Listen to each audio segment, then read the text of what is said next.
it seems just as it was. It's taking me back in time almost 50 years. It's very, it's hard to describe the feeling. It's really, really, truly exciting for me just to be here. And to remember Moe as a great, great gentleman and a guy who, to whom I owe a lot.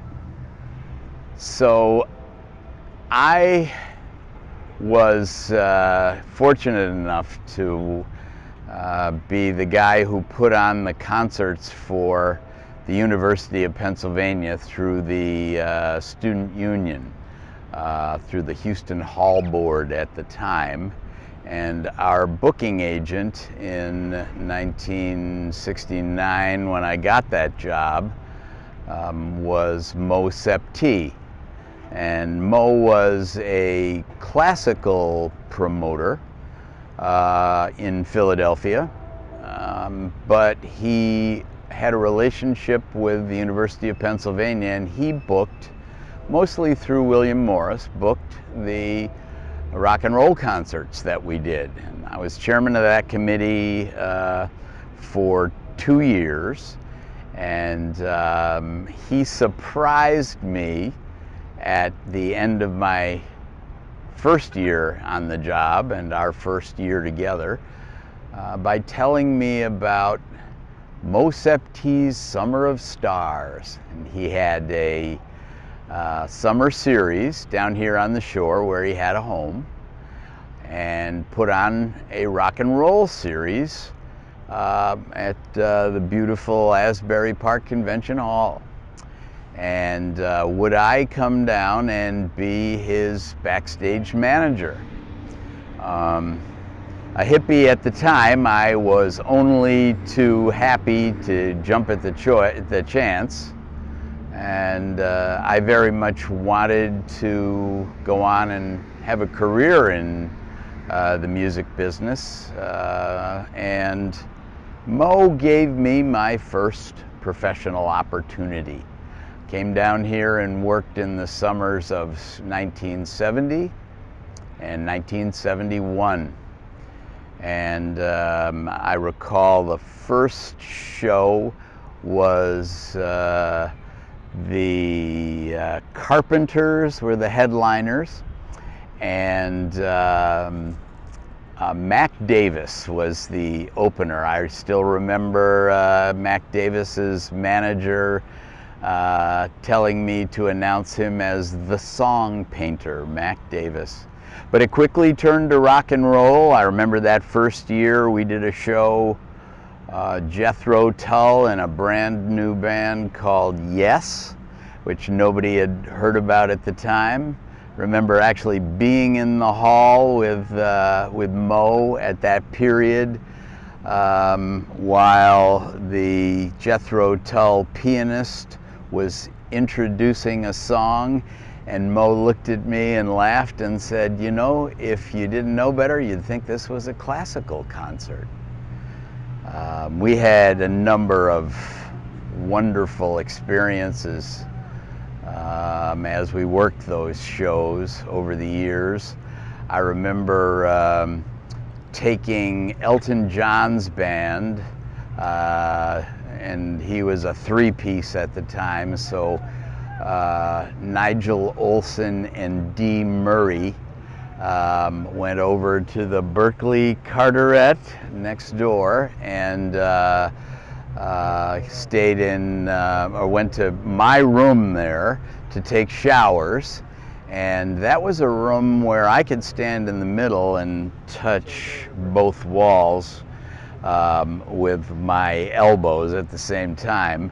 And when their road manager came and collected them, I remember him giving him a pretty hard time about, "So fellas, I see you really hit the big time." But they were good sports about it. It was a lot of fun.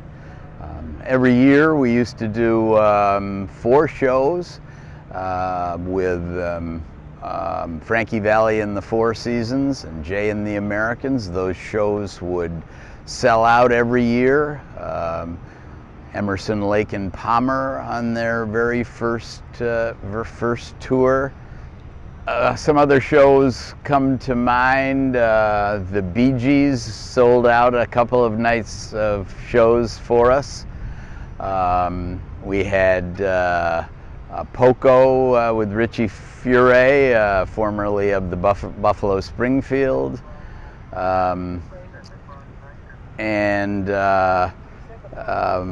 Mountain was a big show for us, came up from New York, and Scott Muni came from WNEW and did the announcing duties that day. First time I ever met Scott, and later on worked with his son at Columbia Records. Another big show, as I recall, was Leon Russell with his Mad Dogs and Englishmen. Was a huge stage setup. Claudia Lanier and Rita Coolidge and Jesse Ed Davis, just a magnificent performance there. We did Delaney and Bonnie was a show I remember quite well. That came time for sound check that day, and Delaney was all set to go, and we looked around for Bonnie, couldn't find her. Turned out she was down the boardwalk on the Ferris wheel. Yes, this is just incredibly evocative for me. It's one of those experiences that you have occasionally in your life that takes you back in time. And this is taking me back almost 50 years to the beginning of my career in music, and I'm practically speechless at this point because it's so impactful.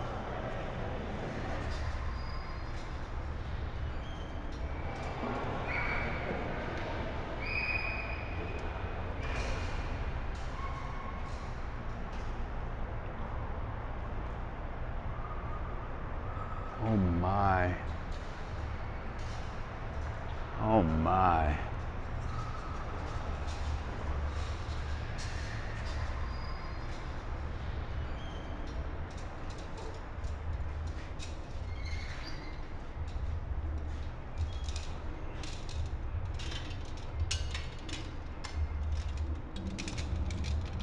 You have a show tonight? Tomorrow I think there's an event here. Uh-huh. I'm not sure. Oh man. This is weird. This is wild. A lot of memories. A lot of memories, and it's changed very little. It really has changed very little from that time to this. And that's kind of gratifying, actually. Spent a lot of my youth here, a lot of my important youth here.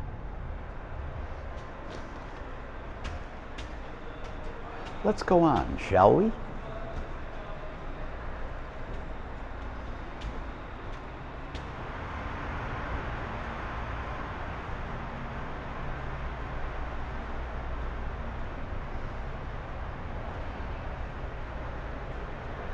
See, here you go. Now this would have been the summer before I started working here, but the Doors were here. It's a Moe Septee presentation. And by the time I started, it was Moe Septee's Summer of Stars. $5.50 for a ticket, probably $4, $5, $6 would have been the average ticket price at the time. Unbelievable today. If Jim Morrison were alive, he'd be probably 75 years old. He could still tour, and ticket prices would be probably about $250 on average. You know, I know my mouth is just dropping open, but it's just the way it feels to me. It's a rare and wonderful experience to return here and remember some of the amazing times that we had here back in 1970.